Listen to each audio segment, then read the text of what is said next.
नमस्कार मित्रों, उम्मीद करता हूँ आप सभी अच्छे होंगे। आज हम चर्चा करेंगे ऐसे सेगमेंट पर जो हर किसी यूपीएससी एस्पिरेंट के दिमाग के साथ साथ आसपास जो हमारा माहौल रहता है, माता पिता, समाज, परिवार, इन सब के दिमाग में भी, जहन में घूमता है कि आईएएस की तैयारी करके होगा क्या, आईएएस की तैयारी करना क्यों जरूरी है, या आईएएस में अगर आपको सफलता नहीं मिली तो फिर क्या होगा, या अगर आप आईएएस नहीं बन पाए तो फिर आप जीवन यापन कैसे करेंगे। वो जो डर हर किसी इंसान को मजबूर करता है कहीं ना कहीं सोचने समझने के लिए। आज इस विषय पर थोड़ी सी 5 मिनट की ब्रीफिंग आपके सामने देने का प्रयास कर रहा हूँ। यदि आपको पसंद आए तो जरूर कमेंट करके बताइएगा। देखिएगा, हर किसी मानव के जीवन में कई सारे रास्ते होते हैं। ध्यान रखना कि अगर वो तैयारी करना स्टार्टिंग किया तो सफलता ही पालेगा, ये सिक्योर नहीं है।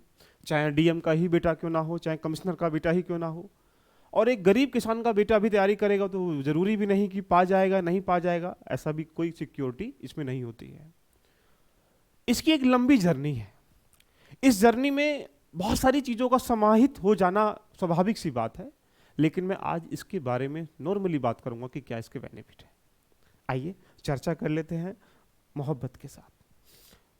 कहा भी जाता है कि कोई कोशिश जो है नाकाम नहीं जाती, और मंजिल मिले या ना मिले, कम से कम फासले तो कम हो जाते हैं। वो कौन से फासले हैं जो कम हो जाते हैं, इसके बारे में आज डिस्कशन करेंगे। हर किसी के जहन में, दिमाग में प्रश्न की जो एक छड़ी है लगातार खटखटाती रहती होगी।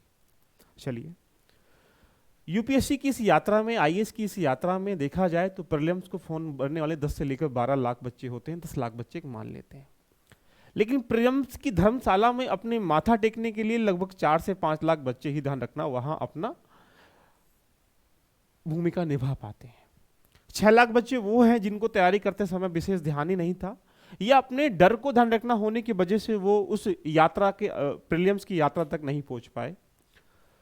अब बात आती है 4 लाख में से, ध्यान रखना, ये बच्चे प्रीलिम्स में पार्टिसिपेट कर रहे हैं। यहां से पास होने वाली संख्या जो होती है वो कहा जाए तो लगभग बहुत मिनिमम होती है, जिसे कह सकते हैं कि 10 से लेकर 12,000 या 15,000 के आसपास, डिपेंड करता है कि वैकेंसी के ऊपर। हम 10 से 12,000 बच्चे यहाँ पे मान लेते हैं। उसके उपरांत ये प्रीलिम्स के बाद ये बच्चे वो होते हैं जो मेंस में पार्टिसिपेट करते हैं, ध्यान रखना। और यहाँ से मेंस में पार्टिसिपेट करने के बाद जब बेचारे मेंस देते हैं तो यहाँ के बाद जो इंटरव्यू चरण होता है, इसका तीसरा चरण, इसमें लगभग कहा जाए तो 2,000 से लेकर, यानी 2,500 से लेकर 3,000 बच्चे यहाँ पे मेंस क्वालिफाई करने के बाद वो जो धर्मशाला होती है जहाँ पर्सनैलिटी का चेक होता है, ये धौलपुर हाउस, जहाँ पर ध्यान रखना हर किसी विद्यार्थी का परीक्षण किया जाता है व्यक्तिगत तरीके से, वहाँ ये पार्टिसिपेट करते हैं। इसके उपरांत यहाँ से ध्यान रखना, जो सिलेक्शन का एक कंडीशन होती है, डिपेंड करता है कि 700 वैकेंसी है या 800, कितना डिपेंड करता है, ये 1,000 के आसपास जो भी है, यहाँ इनका सिलेक्शन होता है। अगर इस 10 लाख से लेकर अगर हम यहाँ तक की कहानी को देखें तो ये 1% भी नहीं आ पा रहा है। अब विषय ये बन जाता है कि जो सिलेक्शन हो गया उनको क्या मिलेगा, जिनका सिलेक्शन यहाँ नहीं हो पाया, जिनका सिलेक्शन यहाँ नहीं हो पाया, उनको क्या मिलेगा। आइए इस पे हम चर्चा करते हैं, बड़ा गंभीर, आपको मजा भी आ जाएगा और एक अच्छा विषय भी है। देखिए, इसको 3 चीज स्ट्रक्चर में हम लोग डिवाइड कर लेते हैं और उसको बड़ी मस्ती के साथ समझेंगे। जिनका पहली कैटेगरी में वो लोग हैं जिनको सिलेक्शन हो चुका है। जिनका सिलेक्शन हो चुका, अब तो कोई गंभीर विषय ही नहीं है, उनको प्रतिष्ठा भी मिलेगी समाज में, लोग वाह वाह करेंगे, उनको अधिकार भी मिल जाएगा, उनको समाज को चेंज करने के लिए कुछ अवसर भी मिल जाएंगे, कार्य करने की अपॉर्चुनिटी मिलेगी। उस सर्विस की सुरक्षा जो जीवन हर आदमी चाहता है कि मैं अपना जीवन कैसे व्यतीत करूंगा, उसकी सुरक्षा भी मिल जाती है कि जीवन भर अब तुम एक सेवक बन चुके हो, इसके लिए सरकार आपके लिए हमेशा काम करेगी। और उसके उपरांत हर किसी व्यक्ति का सपना होता है कि सुविधाओं से लैस रहे, जो सुविधा है ध्यान रखना वो भी मिल जाती है। ये सारी चीजें इस विद्यार्थी को मिल चुकी हैं, मिल जाएंगी। तो तैयारी करने का पर्पस हमारा पहला यही होता है सभी का कि सिलेक्शन हो जाए, तो ये सब चीजें मिल जाएंगी, स्वाभाविक सी बात है। लेकिन प्रश्न ये बन जाता है कि जो तैयारी आईएएस की करते हैं, जिनका नहीं हो पाता है, बेचारे वो क्या करते हैं। इसके बारे में गंभीर हम लोग बात कर लेते हैं। जिन लोगों ने 100% मन से तैयारी किया है वो सफल नहीं हो पाए हैं, ध्यान रखना, वो सेकंड कैटेगरी में आ जाते हैं। जैसे अगर वो यहाँ पे इस सेकंड कैटेगरी में तैयारी कर पाए हैं, प्रीलिम्स क्वालिफाई हो गया, मेंस किसी कारणवश नहीं आ पाया, इंटरव्यू किसी कारणवश नहीं हो पाया, ये बहुत सारे सेगमेंट हैं, इस पे हम लोग वन बाई वन करके चर्चा करेंगे, आपको मजा आ जाएगा।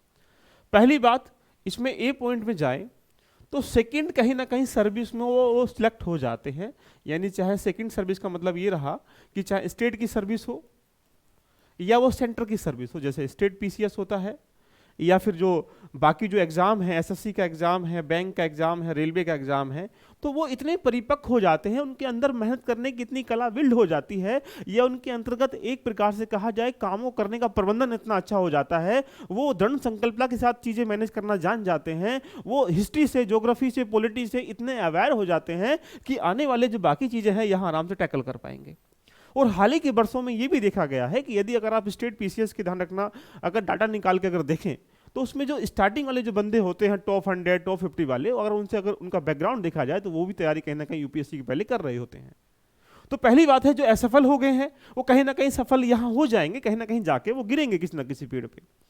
उसके बाद अगर मान लीजिए गवर्नमेंट जॉब की भी एक निश्चिंता नहीं है, वही बच्चे अगर यहाँ से प्राइवेट जॉब में आते हैं, ध्यान रखना, तो एक छोटी सी बात को समझने का प्रयास करें। जब वो कहीं इंटरव्यू देने जाएंगे, ध्यान रखना, प्राइवेट जॉब के पर्पज से, और वो ये बताएंगे कि हमने यूपीएससी की तैयारी की थी और साथ में हम लोग मेंस इंटरव्यू तक पहुंचे थे, तो आप ये जानते हैं कि उसके सिलेक्शन का लगभग 70% जो है आसान रास्ता बन जाता है कि भाई इस व्यक्ति के अंतर्गत जो है एक प्रकार से चीज़ों को मैनेज करने की कला तो डेफिनेटली होगी।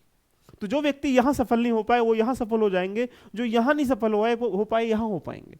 तो ये दो रास्ते बन जाते हैं कि यहाँ से आप कहीं ना कहीं चीजें मैनेज करना सीख जाते हैं, क्योंकि ये जो एग्जाम है यूपीएससी वो इंटरलिंक एग्जाम है। जो आप चीज़ों को मैनेज करके पढ़ते हैं, ध्यान रखना, ये आपके अंदर एक कला बिल्ड हो जाती है, और जैसे जो कला बिल्ड होती है ये आपको कहीं यूनिवर्सिटी में आपको देखने को नहीं मिलेगी, क्योंकि आप ज्ञान से परिपूर्ण हो जाते हैं, और जब ज्ञान से परिपूर्ण हो जाएंगे चीज़ों को मैनेज करने का रास्ता आपको जाएगा। तो हर जितनी प्राइवेट कंपनियां हैं, प्राइवेट एमएनसी जितनी कंपनियां हैं, वो यही चाहती है कि हमारे पास एक ऐसा वर्कर आए जो प्रबंधन करने में परिपूर्ण हो। तो आप ये कह सकते हैं कि यहाँ सियोरिटी हो गई है। इसके अलावा अगर जो व्यक्ति यहाँ से यहाँ जाना चाहता है, यहाँ जाना चाहता है, ये सब जॉब का मैटर है। लेकिन जो तीसरा कंडीशन आती है, ध्यान रखना, जिसे मैं मानव कहता हूं, मानव का विकास, जो पर्सनैलिटी है, ध्यान रखना, वो कैसे आता है ये आप सब जानते हैं। जब आप तैयारी करते हैं यूपीएससी की तो आपका दिमाग जो है तार्किक बन जाता है, लॉजिकल बन जाता है। यानी आपने हिस्ट्री को पढ़ा है, आर्ट कल्चर को पढ़ा है, ज्योग्राफी को पढ़ा है, पॉलिटी को पढ़ा है, इन्वायरमेंटल को पढ़ा है, जो आसपास की घटनाएं होती हैं उसके विचार में, दिमाग में आइडिया निकलना स्टार्ट हुआ आपके दिमाग में, तो आप अपने जीवन में यहाँ से सामाजिक चीज़ों में या धार्मिक चीज़ों में या यहाँ आर्थिक चीज़ों में या पारिवारिक चीज़ों में या अपने रिश्तों की गहराई में, ध्यान रखना, जब आप कोई भी डिसीजन लेंगे तो उन लोगों से बेहतर ले पाएंगे जिन लोगों ने आईएएस की तैयारी नहीं की थी। ये इस चीज़ को आप भी मानते हैं, क्योंकि आपने क्या करा है कि आपके अंदर कई प्रकार की कला बिल्ड हो जाती है। आप जब घर से ये तैयारी जो है 3 से 4 साल की तैयारी का लग ही जाता है कि पहले बच्चा 1-2 साल तैयारी करता है, फिर 1 से 1.5 साल का जो प्रोसीजर है वो यूपीएससी का है, जो तैयारी करने के लिए प्रीलिम्स का फॉर्म भरवाएगा, मेंस इंटरव्यू रिजल्ट तक। तो मैं कह सकता हूँ कि 3 साल जब आपने इसमें पूरा झोंक दिया, 3 से 4 साल, ध्यान रखना, तो आपने एक लंबा समय दिया है, तो आपको एक आदत सी बन चुकी मेहनत करने की। आपके अंदर, ध्यान रखना, कर्मठता की, लगातार निरंतरता की, ध्यान रखना, एक चीजें बन चुकी हैं, और साथ साथ जो दूसरा व्यक्ति नहीं कर पाता है उससे आप बेहतर ही कर पाएंगे। तो यानी ये कह सकते हैं कि ऐसा करने से आपके व्यक्तित्व का विकास होगा। व्यक्तित्व का विकास होने से, ध्यान रखना, आदमी जीने के रास्ते सीख जाता है, समाज में क्या परिवर्तन करना चाहता है वो सीख जाता है, रिश्तों को कैसे निभाया जाता है वो सीख जाता है, और इवन कहा जाए तो जीवन जीने की जो प्रणाली होती है कि किस तरीके से जब वो देश की बात करता है, ध्यान रखना, देश का विकास कैसे करना है, तो डेफिनेटली घर का विकास तो कर ही लेगा ना। तो इसलिए मैं कहता हूं हमेशा कि यदि आप कोई भी विद्यार्थी, ध्यान रखना, तैयारी कर रहा है यूपीएससी का, इसका मतलब ये नहीं रहा कि तैयारी कर रहा है। तैयारी करने का मतलब हुआ कि भाई बेहतर तैयारी कर रहा है, कम से कम उसने अपना 100% दिया, उसने कंप्लीट सिलेबस को पढ़ा, कंप्लीट स्ट्रेटेजी को पढ़ा, कंप्लीट उसने तैयारी की है, तभी तो ये कर पाएगा ना। और यदि उसने नाम के साथ तैयारी की है कि यूपीएससी, ध्यान रखना, बस हमने माथा टेका, यूपीएससी का फॉर्म भर दिया प्रीलिम्स का, ठीक है हमने तैयारी कर लिया, ऐसे करने वाले विद्यार्थी ना यहाँ आएंगे, ना यहाँ आएंगे, ना यहाँ आएंगे, ना यहाँ आएंगे। और आज के समय में तुम देख ही पा रहे हो कि जिसके पास नॉलेज है वो डिलीवर करने के लिए बहुत सारे रास्ते हैं। देखिएगा, मैं भी इस अपने अनुभव से ध्यान रखना बता रहा हूं, ध्यान रखना, मैं भी अपने ज्ञान को परिपक्व तरीके से इकट्ठा करता रहा, लेकिन बाद में मुझे लगा कि इसका मुझे कहना यूटिलाइज करना चाहिए। तो मैं भी आपके सामने देखो आ गया ना कि ये दिखाने के लिए ध्यान रखना कैसे पढ़ना चाहिए। तो यहां मैं अपने नॉलेज को कहीं ना कहीं डिलीवर कर पा रहा हूं ना, तो डिलीवर करने का जो सर्विस है, ध्यान रखना, वो सर्विस मैं कहीं से भी कमाऊंगा, किसी भी करूंगा। तो आज के समय में इंस्टीट्यूट भी बहुत सारे हैं, कोचिंग भी बहुत सारे हैं। जब आप प्रीलिम्स मेन दे देते हैं, ध्यान रखना, या कुछ भी कर देते हैं, तो आपके पास रास्ते खुल जाते हैं। तो यानी मेरा तात्पर्य कहने का यही हुआ कि दोस्तों, यदि आप तैयारी करते हैं तो डरे ना, घबराए नहीं, ध्यान रखना, मेहनत से तैयारी करें, सफलता मिले या ना मिले ध्यान रखना, लेकिन आपको जीवन जीने के तरीके जो होते हैं उनमें सफलता, जीवन जीने के रास्तों को ध्यान रखना, ये जिंदगी जरूर सफल बना देगी। आपको कैसे जीना है ध्यान रखना, ये आप जान जाएंगे। रिश्ते को कैसे निभाना ये जान जाएंगे। हर चीज को तुम जान जाओगे, ध्यान रखना। उसके बाद फिर जो जिंदगी है तुम्हें आसान लगेगी। और नहीं तो ध्यान रखना, दुविधाओं में फंस के, अपने जंजाल में, उस जकड़ी हुई जंजीरों में, ध्यान रखना, उन प्रथाओं में, उस समाज में, उस परिवार में, उस जाति में, उस समुदाय में फंस के, ध्यान रखना, अपने जीवन को वही दाल रोटी चावल चीनी में, ध्यान रखना, व्यस्त कर लोगे। तो इसीलिए जो लोग तैयारी करना स्टार्ट कर दिए हैं वो बिल्कुल डेडिकेट होकर तैयारी करिएगा। सफलता मिले या ना मिले, तुम एक मानव बन के निकलोगे। और जब मानव बन के निकलोगे तो मानव की हर कोई वैल्यू समझता है। देखा, आप भी जानते होंगे, जब यहाँ एक यूपीएससी एस्पिरेंट जब डिबेट करने जाता है तो उसके पास सारे डायमेंशन खुले होते हैं। और एक लीगली तरीके से कहा जाए तो व्यक्ति जिसने समाज को नहीं जाना, कुछ पढ़ा नहीं है, नॉर्मली वो एंकर बन गया तो उसको पता ही नहीं, ध्यान रखना। आज के समय क्या हो रहा है, यही हो रहा है ना। तो तुम्हारी वैल्यू हर जगह होगी, बस सब्र रखिएगा, इम्तहान तुम्हारा भी होगा। ये सफल हो गए हैं, कोई बात नहीं है, ये सब चीज़ें आप यहाँ से भी इकट्ठा कर सकते हैं, ये सब चीज़ें आप यहाँ से भी इकट्ठा कर सकते हैं। लेकिन जीवन को आसान बनाने के लिए ऐसा नहीं कह रहा कि सभी को तैयारी करनी आई इसकी। जो तैयारी कर रहे हैं वो घबराए ना, टेंशन ना लें, हर चीज़ तुम्हारी होगी, इंतजार कीजिएगा। आज नहीं तो कल, कल नहीं तो परसों, यहाँ नहीं मिले तो यहाँ मिल जाएगी, यहाँ नहीं मिले तो यहाँ मिल जाएगी, यहाँ नहीं मिले तो यहाँ तो मिल ही रही, ध्यान रखना। तो ठीक है, कैसी लगी आज की इस यात्रा, एक बार कमेंट करके जरूर बताइएगा कि हाँ दोस्तों, ये जो मैंने आपको आज जो चर्चा की है कि आईएएस की तैयारी करने का हमें क्या मिलेगा, वो सब कुछ मिल जाएगा जो दूसरों को नहीं मिलेगा, ध्यान रखना। तो ठीक है, ऑल द बेस्ट, एंजॉय करें इस यात्रा का। Love you all, bye bye, take care.